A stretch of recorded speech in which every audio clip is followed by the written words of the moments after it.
Hey y'all. Okay, so I feel a little bit intimidated about doing this video, so don't make fun of me too hard. I've never done anything like this before.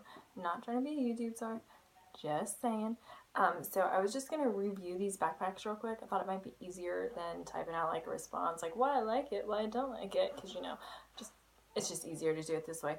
So I ordered the original, which is the bigger one, and then I ordered the mini. I have to say overall I like the mini better just because the size is nicer for me.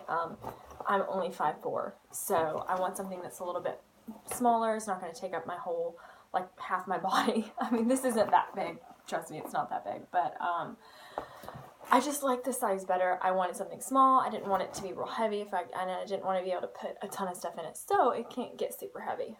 Because I tend to do that. Like, I buy these big purses, and I put all this stuff in them, and they end up weighing like 10 pounds. So it's not fun to carry.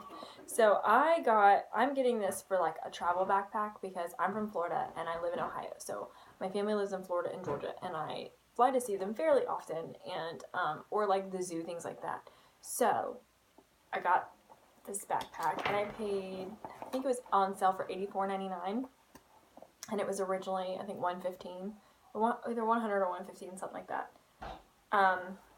And a lot of people were concerned with the ones from Target not having enough security in the closure, and I'd have to agree with that because it had this like really flimsy magnet on it, and it just kind of flapped over, and then there was no like closure for the inner pocket, which kind of sucked. It was just like gaping open, so essentially someone could just lift up the flap and grab your wallet out, like while you're at the zoo or somewhere where you're not really paying attention to what's going on. You're more attentive to your child or what's going on around you, which isn't fun. And so I like this one because it has a buckle, and you have to unbuckle it in order to unzip it. And I feel like that's a lot more peace of mind for me anyways, especially since I'm going to be using it for traveling. It's a lot nicer that way. So then it has like a really big pocket. Like, I give it plenty of stuff in here. Like, I don't know if I can show here. I mean, it's pretty big.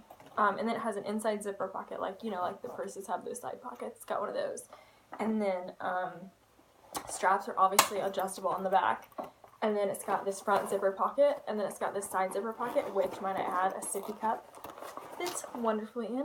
Yes, yes. And it's non-spill, but if it wasn't, even if it did spill, all of this is water resistant. The outer lining, and then the inner lining is also water resistant, so the spill in here, if this were to spill, it would not get into this pocket or this pocket where I might have like my boarding pass or like my cell phone or something that I really don't want getting wet. It's not going to interfere with any of that. None of it's going to get wet, and it's going to stay dry, and it's going to be awesome. Or like if I'm like running and it starts raining at the zoo, or like whatever may happen, it's not going to get wet. It's just going to roll off of here, because I know people are like, oh, well, I want the rubber one. Well, guess what? This is nylon, and it's water resistant, so you don't have to pay like the $200 to get the rubberized leather. And I don't know. I don't like the way the rubber feels. I think it's strange. I would not want to carry that on my back. So anyway, I think overall this is a much better buy. And if